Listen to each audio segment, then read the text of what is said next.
You're listening to SM Media.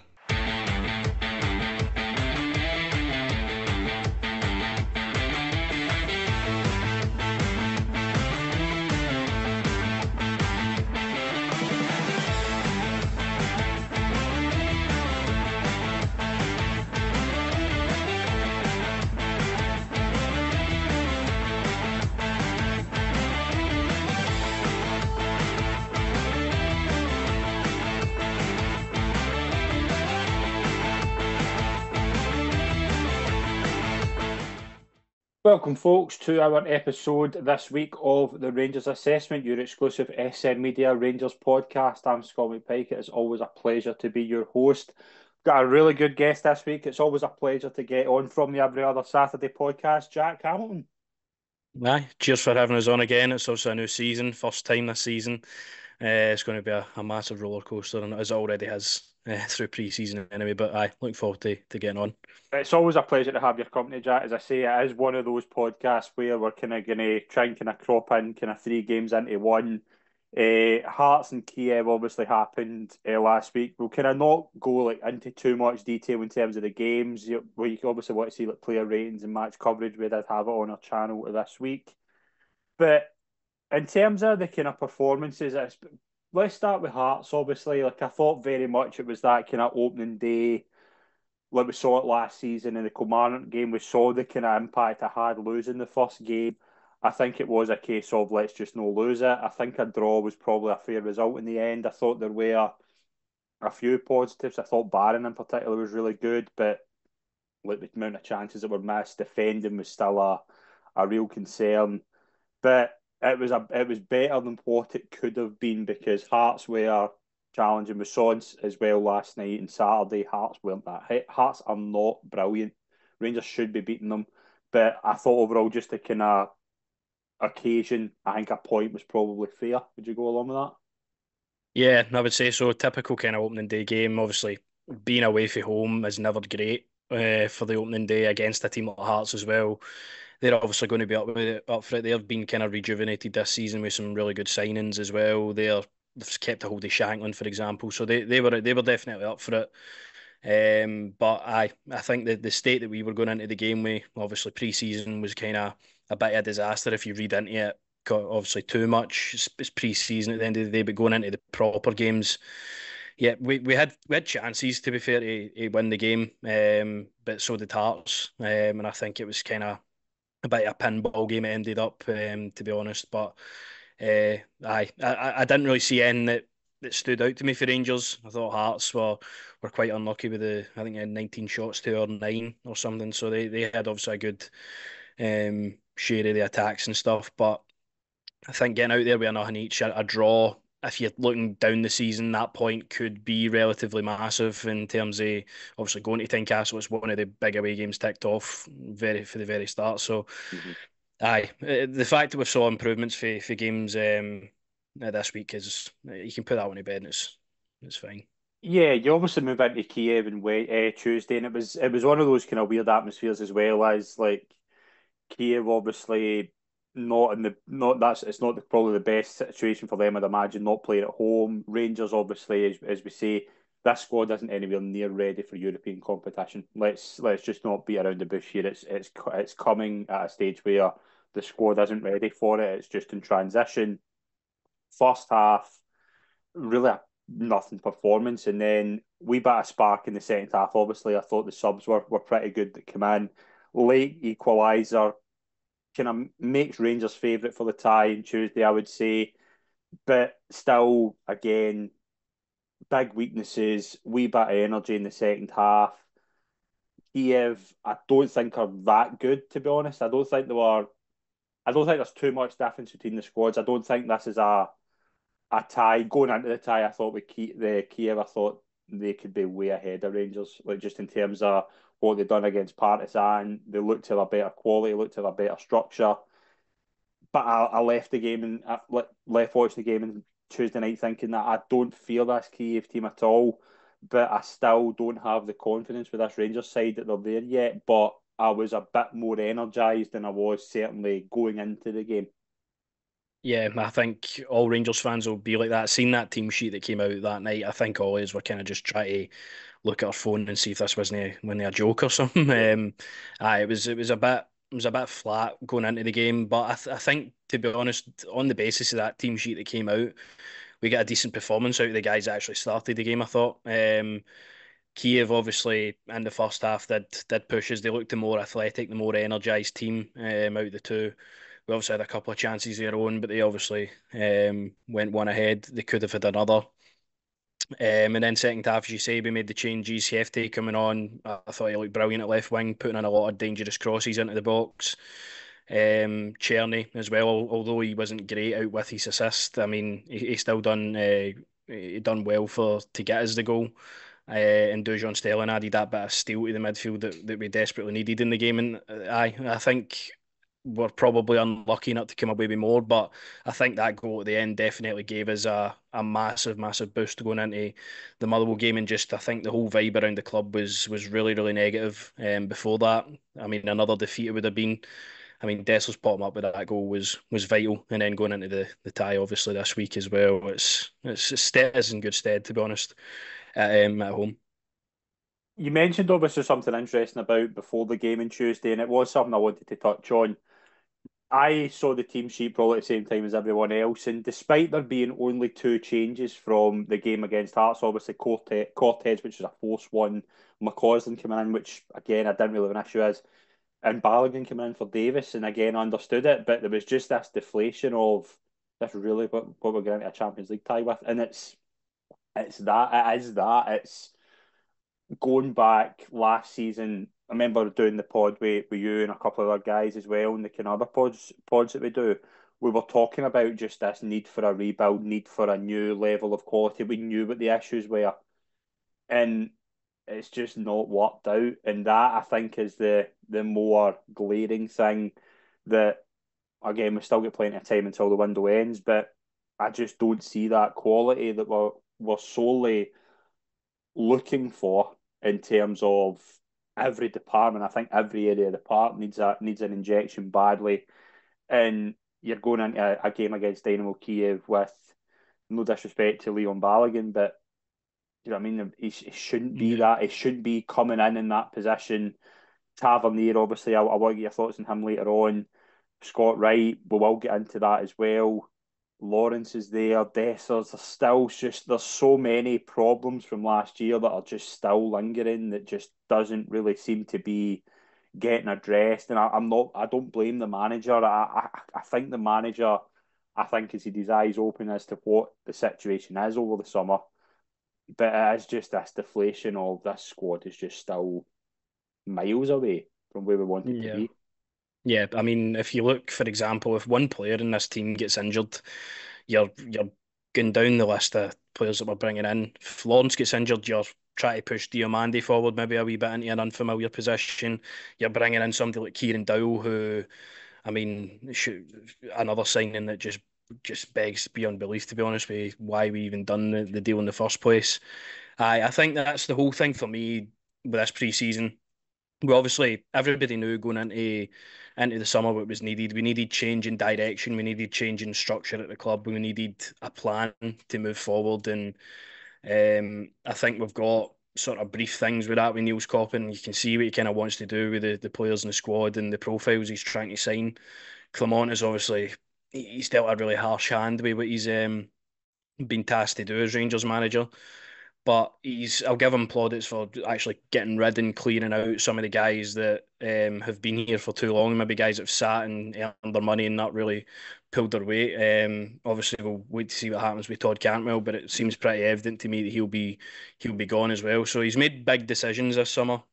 But I think everything just around the vibe of the club has just been flat. I mean, every time I get a notification for Rangers on Twitter and it's just a bit garbage stuff, you're like, it just deflates the life out of you. And that's no fault with the social media guys. It's just the way the whole club is at the moment. Yeah, there is a negative feeling, and I think it is like the situation yesterday. I spoke to a few people who were at Hampden, and they just said it is just weird. Like people know I'm not a massive fan of Hampden as it is, and especially if you're sitting behind the goal, it's not a good place to be. It's not a stadium. It doesn't have that Ibrox feel, and the kind of way it's turned out has been a bit chaotic. There's just obviously lots of things like there was a positivity to a point last season with Clement that I don't think's gone. I think he's still got the credibility and the goodwill to get the time, and he deserves the time, and I think he needs the time. But there's just this thing at the club at the moment where there's no real expectation. Like we're not expecting Rangers to get into the Champions League. We're not expecting Rangers to win the league. We're hoping there might be a trophy. We're hoping there might be a positive Europa League run. We're not expecting Rangers to win the league this season because you can't look at that squad, even with the likes of Cherny and Proper, who came in and I thought did quite well yesterday. You're not expecting them to be those two be the only injection that needed. There's so much more needed. And that kind of leads us on to yesterday, obviously. Motherwell at home. We saw last season Motherwell, I would say that Motherwell game was probably the start of the crumble, to be honest, like that Motherwell game where I think Motherwell, that was the first time they'd won against Rangers in 20 years. So they'll be fancying their chances. Obviously a different surrounding for them as well. And the team yesterday, Proper and Cherny starting. But there was one name that still sticks on the sheet, and people are going to say, and I know why people think this, and they've got a fair assessment here. My issue with Scott Wright is not Scott Wright the player. I think Scott Wright is a decent SPL level player. Could probably play for Motherwell. Could probably start for Motherwell and be a decent contributor to there. The problem is that I think he's played. I think I looked 117 games he's played for Rangers.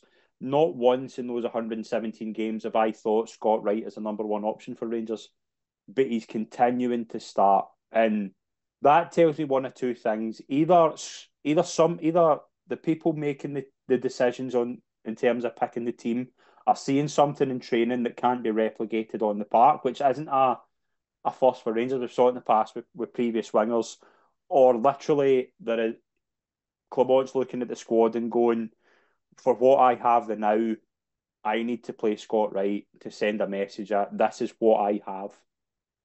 And neither is good because you then have a player out on the park who I think everybody's made their minds up is not good enough to play for Rangers, and the player must realise that as well. And the player's not really contributing because I thought he was okay yesterday, but I think decent Scott Wright is just okay.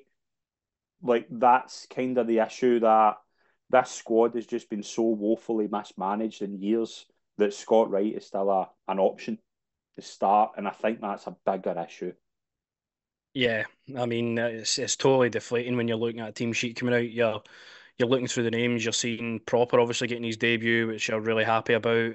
You're then looking. You're seeing Cherny getting a start, and you're like, right, could be in for a special afternoon the day. And then you see Scott Wright's name, and it's always the same thoughts. It's always this guy's not good enough. Why is this guy playing? We've got other options I would rather see out there. Jeff Day, for example, with his cameo at the in midweek. I don't know. It's a difficult one with Scott Wright. Is it his fault that he's been picked all the time? No. Is Clement, as you say, trying to send some sort of message that this is what he has to work with? It could be. It could be Scott Wright is a great trainer as well, but I don't understand Clement's decisions at times with some of the players he brings in and out. He games, the players he starts, the kind of subs he makes. That's the That's thing, though. maybe That's the thing, though. I would understand it if we're seeing, like, see if you're seeing a positive contribution when he is starting, but you don't really see it all the time. I would understand that. I'm not seeing that though. So what? Yeah, like last season, he was out the door, and basically the only reason he was kept and was an option is because Michael Beale didn't sign any wide players. There was hardly any wingers there, so he was an option. He was the only option at the time. Matondo was injured, Sima was injured at the time, so Wright was playing, and I understood that. But in that spell, I didn't see enough to go right. You can hang your hat on him. He's an option. Um, you look at the summer, you've heard that there's been wee rumours that he's been linked with moves to England and things like that.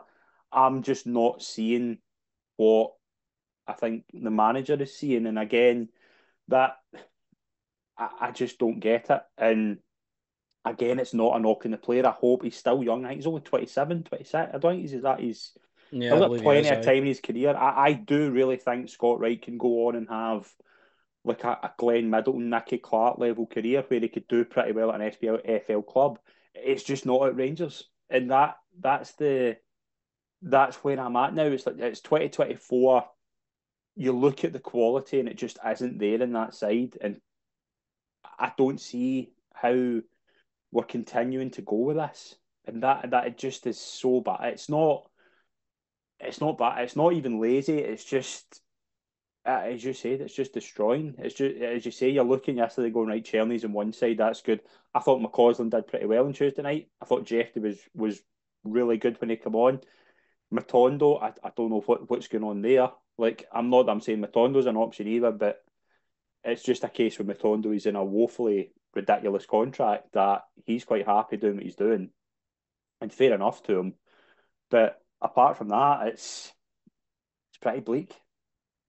Yeah, the wide men in particular, I think, looking for, especially in the middle of the park as well, Tom Lawrence is it. That is the option that we've got in the middle of the park to be our creator, the guy to pull strings and make things happen, which again is another disaster space for Clement to be in, where he's going to have to continually give Tom Lawrence minutes, where he's really not been great out with maybe the Union Berlin friendly. He's been fine a couple of the games, but a lot of the times his decision making and his kind of willingness to track down players and I put a just don't shift in think for he's the got team. I just don't think he's got the ability to be Yeah, what Rangers need him to be, and I think it is. But obviously, I don't think he really had that before the injury, and that was something obviously we had you I want to discuss later on. But I I don't see that he has the ability to do what Rangers need him to do, and I do think he can play a role, but you can't. It's similar to Tavernier. He cannot play every game because he's just going to run out of steam, yeah, and you're not seeing enough to. But there literally is no one behind him. Like aye, Cantwell's so bombed out. Hadji's nowhere to be seen. But I mean, there's nothing else. Dill, I don't know. I don't know about Dill. It's kind of something for later on. But into the game, obviously, Rangers had several chances the first few minutes. I thought really positive start. Dessers had a couple of chances. Right, misses a complete gift, to be honest. And again, just kind of he's unlucky with fair because he's obviously kind of looking behind it. So I think he is unlucky. But the early goal comes. It's a good cross from Radvan that plays Diomande. It's not the best header, but it works out, and Dessers is there, really can't miss. And just straight away, positive start. And again, we haven't seen that. We haven't seen that even in the game, obviously, last week where Rangers didn't really get out the blocks. And then just that kind of fast start, it just looked to be a straight away a vision. And I it's kind of some decent passages early on that it looked quite positive to start with. And that the goal kind of showed that. yeah, it looked like Rangers for the get-go had a definite appetite to go out and please the supporters, put on a good showing for them, get ahead early, and make sure there was no kind of open door for Motherwell in the end of the game, which obviously happened anyway. But no, we started the game with a lot of energy, a lot more energy than we have started games with previously. But that thing still, it's like we either start a game well and or we're crap in the second half, which was yesterday, or we're either too slow to start and then we're good in the second half. I don't know what's this team's struggle with adapting to playing 90 minutes. Obviously, it's still really early in the season. It's the first proper home game at Hampden and stuff. Obviously, seeing the support that was there, they would obviously been had that extra oomph to go and give a good performance to the supporters. But it was a good opening goal, totally deserved. Really nicely worked for Yilmaz, deep cross into the box. Diomande, as you say, is he going for goals? Is he trying to pick out Don't know what Dessers? We he's don't doing. know. But as you say, it works out. Dessers is there to put it in. I thought there might have been a slight thought offside. It did get checked at the time. I was like, there's no way. But aye, it stands and we're happy going 1-0. Where are we kind of at with Dessers? Because this is something I wanted to get your thoughts on because I remember in this conversation with you last season where Cyril Dessers will play a role. That last season, we know he had his flaws and I think he's still, 22, 23 goals, but still a decent return. But there is that thing, and we saw it on last Saturday, we saw it again yesterday, where he can have 7 or 8 chances, can do some really good stuff. But my overall view of him is he's still not the clinical number nine I think Rangers need. And he can still play a role. I would personally prefer it if there was a deal done to move him on and bring somebody in that's got a bit more of a clinical edge, a bit less flaws that I think the Cyril Dessers kind of situation has, where there's just so many times where I just have no confidence on him in front of goal, and that's not where Rangers should be. I spoke to a Celtic fan earlier today, and they were saying something similar about Kyogo, where I thought, like, if you watch the Celtic game today, Kyogo had one of those days in front of goal where just nothing stuck. But there's games where Kyogo will show up on 99% of the time in big games, whereas Dessers will still score you goals, but he needs that six or seven chances to score you one. And I just don't, I'm not sure. And I thought yesterday was fine. I thought again, still some of his hold up play, still some of his movements pretty good, but it's just that it doesn't do it enough for me. Yeah, I think yeah, looking at the competitive games this season anyway, Hearts, I mean he had what three golden opportunities. He was obviously unlucky with the one that came off Kyrill's head and onto the bar and stuff. But the other two, I mean, they come to him. His touch is great to open up the shot for himself, and he ends up firing it straight at the goalkeeper or by the post. Or you just don't really feel comfortable that he's going to be the guy that's going to bang the kind of chances in. The one on last Tuesday, for example, in Kiev, it's like brilliant striker play to get the goal in the last minute, and it's something he tends to do a lot. He grows into games a lot. The more kind of chances and touches he gets more belief that he can score, I think, and it's not something that Rangers should be hanging their hat on as a out and out number nine that's going to fire you to league titles. But I think if he's your second option coming off the bench or starting like rotation option with somebody else who's going to be more clinical, I'm fine with Cyril Dessers being there, but he's obviously got a value upon his head at the moment. There's clubs that will see his stats and be interested in him, and he's obviously done well at Feyenoord and elsewhere in Holland. So there will be people that will pay the money that Rangers are probably asking for. Whether Rangers can go and get a guy is you can't really rely on Dessers per chance, but his attitude and his work rate and stuff, and he's available all the time is something that is obviously big for him. But he took his goal yesterday as well. Nice kind of touch into the goal. It's usually the kind of ones he misses, so that was nice to see. But I think Rangers will still be a bit hot and cold on whether they can get rid of Dessers and get the fee in and get somebody else in. We've spoke about defence a lot for a long time, and obviously Proper coming in, and I thought mostly Proper did pretty well yesterday. You can tell obviously he's still a bit behind. You obviously saw that. I think Clement said it was cramp. I think there was a bit of concern if it was an injury. He did just say it was cramp. I do think Proper did bring a bit of a difference to the defence, but there is still that inevitable nonsense in that defence, and we've seen it. Like we saw it yesterday. First of all, Tavernier doesn't go and try and block the cross. Suter, I don't know how to assess Suter because I do think there's a player in there, but I just think, and again, that's three different partners he's played with in three games, so that'll be sticking on his mind as well. And I do think he is one of those defenders who can have the occasional kind of mindfulness kind of thing, but Yeah. like the way kind of Suter tries to just get the header, it goes wrong, hits off Proper. It's one of those kind of freak goals, but again, so many times yesterday, just the defence just is really, really kind of not up to the standard that is required, and we've seen that for so long. Do you know what I mean? Proper coming in will make a difference, but I think if Proper's going to be your number one option, he needs somebody alongside him who can kind of cover up for his pace. I certainly don't think that's John Souttar. It certainly isn't Ben Davis. Don't even think it's Balogun either. I think a left centre back who is a bit good distribution, strong in the tackle, good in the air, which I think Proper is as well. I think you need a partnership in there. I think you need an old head and a young head who have got less weaknesses than what Souttar and Davis certainly do, because I don't think either of them are number one options for Rangers in centre defence. Yeah, I think looking at the defence is just it's dire to look at the moment. Obviously, Proper, as you say, coming in, it gives you a massive boost in terms of how robust and how strong we can be at the back. But it's everybody else around him. Ridvan has some of the moments as well where he looks a bit weak defensively. Tavernier, as you say, should be going out to block the cross, and he leaves Suter a lot to do. And then obviously the goal happens off proper. I think just looking down our centre half options, I mean, Ben Davies is clearly not good enough. We see him get hooked off in the 60th minute of the opening game of the season without any injury. We weren't getting beat. Clement had just had enough of him. And he wasn't on the bench yesterday, I believe. So I think his time, if anybody can come in for him and take him, his time will be up. Leon King, another one who he's not really had too much game time. He needs to probably go out and loan. And Ciala came in for AC Milan. He'll probably be a B team player for the majority of this season.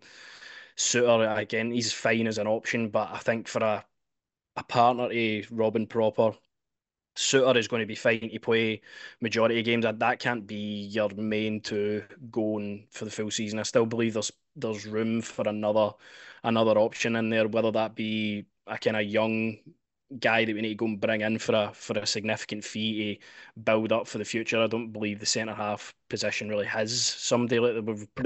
There was obviously, I know that the boy Cordoba was obviously heavily linked. It's clearly something that was so early as a priority, and it's just whether it is just waiting in the case of the right person turning up, I don't know. But Yeah. it was clearly that if the way they were, that kind of profile fits the bill. And I don't know what Jose Cordoba's like as a player, but that profile, that age, that foot, for example, what you were kind of reading online about him as well, I was like, that kind of fits the bill of what I think Rangers need. Yeah, aye. Somebody young, somebody who's got promise, somebody who you can invest a good bit of cash in and hopefully get more in return for that. I think that's desperately needed. As we obviously go to the close of the window at the end of the month, I think I definitely another option to partner Robin Proper and be an option around Suter and Balogun. For example, Balogun's fine as an option, but he shouldn't be the guy that you're having to rely on to play and rest him for a game like in the Champions League qualifiers and Tuesday night. So there's one more I believe that could really it could improve your confidence anyway. Looking at the back line. One player that really stood out yesterday, just in terms of kind of coming in and making a real impact in his first start, was Vaclav Cherny. Thought some of his touches, some of his kind of just kind of wing play that I don't think we've seen in that right side in years. And the goal's obviously really good. I'd urge anybody that hasn't seen it to check it out. It's a terrific take. He obviously cuts in the left foot, which again, if you have a player on the right side and the left footed, it's what I liked about Cortez in his early stages. You saw that goal against Hearts. I think if you've got him and Cherny on either side, I think that is probably your best wing options at the moment. Cherny just really stood out to me just in terms of he looks to be a kind of real quality that Rangers have lacked, particularly in that right-sided area for a long, long time. And I just hope he stays fit because if that's what he can do, then I think he can be a real asset this season. Yeah, and then again, looking at if he does get injured, you're now having to call on Scott Wright and stuff like that again. So hopefully he doesn't. But it was a really, really good full debut for Cherny yesterday. As you say, he takes the ball really nicely in nice areas. Looked comfortable. I thought he was really quick as well. He reminded me a lot of Leo Labada, kind of early Yeah, stages for Celtic, kind of similar in that sense. But I mean, his goal was absolutely fantastic. He picks up that pocket really nicely and a packed Motherwell defence, and he finishes it really well. And I think some of his play looked a kind of level above. Obviously, he's played in the Eredivisie, he's played in the Bundesliga. You can see that kind of that play coming out in him, and he's going to be a really key player this season, I believe. Obviously, getting your first goal as early as you can is a massive thing for any attacker at Rangers. So he's off the mark, and I think he'll be a really standout player this season. I saw a lot of people online, and I do think there's been a lot of people in Twitter that have really kind of annoyed me, to be honest, over the summer. Like again, but one thing I saw that really annoyed me was, oh, Rangers shouldn't be looking at short-term loans. Yes, they should, because if the money isn't there, and you can if you can do 2 or 3 deals at Cherny before the end of the window, I'd be all in on that because you need that quality, you need that. That's why the kind of when Jordan was linked, I thought that was a real properly interesting link because clearly he's not in as high wages as what other players in his position are, but he's just got so much more quality than what's there at the moment. I wouldn't be annoyed in the slightest if Rangers go for another two or three loans, because you can find players like Czerny out there, and there are, like, look at Chelsea for example. I think something like 63 first team players in the squad. Do you know what I mean? Like, it's insane. Yeah. But you can find, if you go, if you're properly good at scouting and you look at kind of situations, you can find two or three players like Czerny who aren't really getting a look in at their side, have so much to offer, and you can give them an opportunity. And to me, if that's the kind of route Rangers go before the end of the window, I'd be fairly content with that, because it is going to bring you that needed quality that's so badly needed. Yeah, I think even if you look at Czerny coming for the Bundesliga, are we going to go to the Bundesliga and get a guy that's 26, just moved there last summer, and are we going to pay a fee for him? No, we're going to get him on loan, and we're going to see how he plays for the club. Which I think going for a couple more loans this window will give us that opportunity to go for that higher caliber of player, like you said, Joan Jordan, who I thought would have been a really, really brilliant signing at the time. Obviously, didn't come to fruition, but I hope we're still looking in that area Yeah. for that kind of player in that profile. But it'll give us the option to go to kind of the top five leagues, see who's not getting a look in. Maybe some young players again. You can work out a Diomande Cortez type deal. You can bring them in on loan, and then that deal can advance in the future. But there's obviously a lot of surgery still needed to the squad. I would expect three or four, maybe even five, if you're looking very heavily at the squad that's needed to kind of make this team ready for definitely the winter window anyway, till it gets up to that point. You know what we're like with injuries. So I don't think it would be a bad option looking at some clubs in top five leagues, or even like your Belgium leagues and stuff like that. Players that are going to be playing at a high level, bringing them in, and they're going to improve the squad. So I don't see any issue. Another player that really has caught my eye so far, and I think a lot of people have taken to him, is Connor Barron. I just think his energy has brought a real difference. He looks, I know he's still he's still really young. I think he's not even 22 yet, but it just is that energy, it just is that real hunger to be a Rangers player that I like. He's not phased at all. You see a lot of players coming from Scotland. I think that's probably something that has probably a lot of put a lot of fans off Scottish players in the past few years, is that they've come to Rangers and kind of been quite, the shot's been quite heavy. I don't see that with Barron. The problem I've got with that dynamic is I think Barron and Diamande have developed a really strong partnership, but they either need somebody behind them who's going to protect them, because there was a few times yesterday where they were obviously trying to get too far up, lost possession, and then they're just cut open because there's nobody behind them, which I think probably is Sterling at the moment. Or you need somebody in that Lawrence position who has bags of energy, who can track back and help out. And that's interesting, because I think Barron and Diamande are two knock-ons for that midfield, but you need somebody alongside them, and I think that's two other positions that need filled. Yeah, the midfield, I think, as you say, Connor Barron has made a massive, massive impression, even for the first game in pre-season, really, where there was not much to kind of write home about, but he was the standout in every game probably so far. He's been such a a breath of fresh air in the middle of the park. He's came in. He's a guy that we've seen obviously throughout past couple of seasons when he's been at Aberdeen, and he's impressed me. And it was a deal that, well, obviously you hear his contract situation this summer. It was one we had to go out and get done. Obviously with Ryan Jack leaving the club, he's came in. He's been a kind of natural replacement, younger, fitter Ryan Jack, who's obviously got a lot more to offer going forward as well. But I do see that argument. Middle of the park, the two of them are obviously really, they've got a good partnership already, and they're trying to make things happen up the other end of the pitch. It does leave us vulnerable at the back, and where defence obviously not as good as we have right now. It's going to be a task. So again, looking back at somebody like Jordan for Sevilla at the time, somebody that would just sit in front of that back line and ping about passes and protect them so they could go forward would be really nice. But Conor Barron has done everything that you would want in a Rangers jersey so far.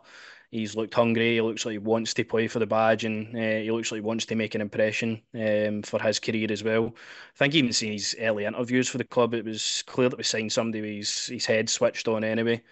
And I look forward to seeing him more. And we'll probably see him a lot out of season, making an impression for this Rangers team.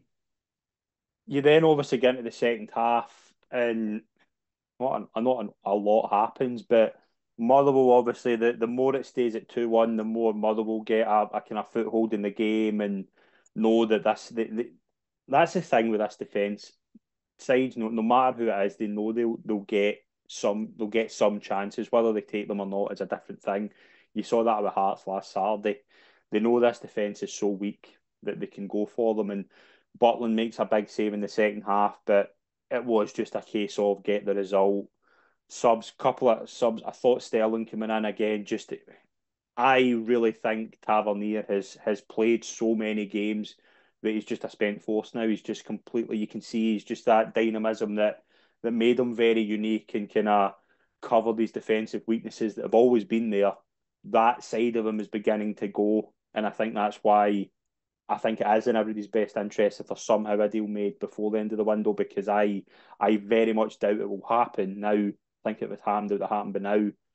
But I look at Tavernier and just think he's not got what he had now, and therefore he's not. He's still going to come up in big moments. I get that, but you need a right back who can do that. You need a right back who's a quite good defensively for a start, but can go forward and help out in attacks, and he's still going to do that. But it's taken him so long to get back that right side is just a shambles, and Yeah. that kind of worries me massively. It's probably more now than ever, and I think it is just down to he has played so much football over the past 9 years that you're now beginning to see him on the downturn. Yeah, he's been a mainstay for forever. Really, it feels like in this Rangers team, and I think obviously with this summer, a lot of people kind of expecting him to be out the door. He wasn't involved in a lot of the early games. Obviously came back into the fold. There was interest in Turkey for him. Nothing ever really materialised. I think if something had to happen, it would have happened. But now I don't feel we are going to continue playing him. He's going to continue being captain of the club if there's something down the road in the near future that he's going to leave. It could obviously all change really quickly, but I don't expect him to leave the club now. I expect us to be going into the season with him, and something about Tavernier. It's always easy availability. He can play all these games and stuff, but you're seeing a massive decline in what he can actually offer. Now he's not necessarily a guy that can bomb up the pitch and create you what he did in maybe 2019, 2020. He's a guy who has definitely lost a yard of pace. A guy that looks kind of blown out by the 90th minute, and his defensive work is it's not great. I think it's difficult. He's probably going to play a large majority of the games, but I wouldn't be accustomed to seeing Dujon Sterling in there whenever rotation is needed. Because I think if you're going to have Tavernier here, you may as well rotate him. He's getting older. Rotate him out. He doesn't need to be playing, for instance, St Johnstone in the cup. Give that to Dujon Sterling, play right back, and juggle up your options. But I think on the second half as well, it was kind of a non-event. We had a couple of decent chances. Dessers, Lawrence, Cherny had one when it came at him. He obviously fluffed it by the post, but it was just all about getting that win over the line. First win in the league this season. First win I think since Dundee in Yeah. May or something. So getting that victory was obviously bigger than the performance in the end, but still a large kind of glaring bad defending and sort of fans leaving the ground and kind of being a bit flat after what is a good performance in first half, good result. Second half kind of aye, just was there to see out the game. And obviously, as I say, big result just to get that first win and kind of get the goodwill back in a way, obviously leading into a big game on Tuesday night. There was obviously chat before the game regarding a certain B team game that was obviously happening beforehand. Yanis Hadji scored a hat trick. I think we all know the manager's obviously made it clear that he wants Hadji to be moved on, and I understand why. Scoring a hat trick in a B team game, though, obviously kind of gives you the thing of right. If he's doing that, why is he not in the first team squad? And I get that side of it as well. My thing with Yanis Hadji is that I don't see where he would fit and what Clement wants to do. I don't think yes, Lawrence is there just now, but there's a reason why we want somebody else in there is because Tom Lawrence isn't really doing what we want him to. Hadji's not going to be much different than that. Hadji's best time at Ibrox was in the 55 season where he was kind of playing inside forward. Do you know what I mean? Where there was a bit of protection. That's where Tavernier was probably his best, was doing that wide work. Haji's not really a number 10, but he's not really a winger either. I But if there's any chat, I'll be astonished if that is even true, that there's chat of them been moved on for nothing. I think that would be the lights out for me stage if that's what they were. I mean, if you've got the son of Georgie Hadji and you can't get any sort of bid for him, then I mean, it says more about the football club than it says about Yanis Hadji. I don't really buy into that though. I think he's the player. I'm looking at the overall, there's hardly any players there you can make money out of. I think you can get some sort of fee, and I don't think scoring a hat trick's going to do much harm to that. Like, I think you need a Hannes Hadji with pace, and I think that Yanis Hadji with a bit of pace and mobility is probably what you're looking for in that position. But Yanis Hadji's not the answer for me. Yeah, I think it's one of those things. People see Tom Lawrence not doing his job and immediately look to the next guy, and he's scoring a hat trick for the B team. He's been banished and all this stuff, and they now think he's the guy that can play that position. As you say perfectly there, Hadji's best position, his best time at the club was in 55, where he was an kind of unorthodox right winger. Yeah, He would do a lot of hard work on and off the ball. He would score a lot of good goals, assists and stuff. He was contributing heavily. Obviously had that massive injury. Michael Beale and him maybe had a bit of a disagreement with some of his comments in a press conference last season. He then goes shipped out. He comes back. He had a decent Euros, to be fair to him. But I think with his name alone, it should be somebody that's an asset for the club at this time. I think he's still got a couple of years in his contract as well, so you could still get a couple of million for him, which is beneficial for us at the moment. A guy that's not going to be contributing to the first team, get him out, get some money in. I think that's been a lot of the fans' thoughts up until this point, as well. Obviously, behind closed doors, Clement's made that clear to Hadji, and I think Hadji's made that clear to him and his agents that he wants to move on. So I think it's a nothing story really. I think people are just reading into it yeah. to get something out of it really. The other one's obviously Todd Cantwell, and I think this is a bit more complex. We have obviously been told that Cantwell wants to leave. I don't think there's a clamour to keep Todd Cantwell, but again, I'm not massively keen on right. Let's just get buttons for him and sell him. I think there's a player there. I go back to when he came in, his first 5 months. I thought he was excellent, but then obviously gets moved bizarrely back. Don't think it suits him. I think the problem with Todd Cantwell is, and I've said this in a couple of previous podcasts, I think Todd Cantwell thinks he's miles better than Rangers, and that's not going to win you over with support who are as fickle as the Rangers support are. And we've seen that. You've seen, I mean, today, for example, that ridiculous Ben Davis thing where, I mean, Rangers are wishing him a happy birthday and all you see is fans just on his back. And I don't think that helps. I don't think that's a good look, but they are a fickle support. They it's not what you've done for us 18 months ago, it's what you've done for us recently. And Cantwell's another one who should have done so much more. And I think he will go. I think he has to go. I don't really think he's going to get back in. I think he's going to be integrated back in there. I don't think him and the manager are in perfect unison, which again is when do we ever see that? When do you ever see a player and a manager who clearly don't have the same mentality and they've clashed as we've seen it in public. That doesn't end well for the player.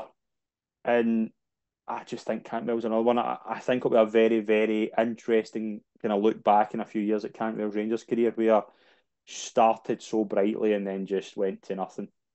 Yeah, 100%. A guy that came in, we were all kind of buzzing signing him for the low fee that we did and the promise he showed in the past. And I think he came in and he done a really good job up until that point. He looked like a guy that was hungry to get his career back on Mm. track, a guy that was hungry to play for the manager. And that time it was Michael Beale. I think the issue is, sorry to interrupt you, I think the issue is that he thinks that 5 months got his career back and now that's enough Yeah, for him where, and you can argue it's kind of tactical that if he was playing in a kind of number 8, which clearly didn't suit him under Bale and then Clement, I think the right wing thing didn't really help either.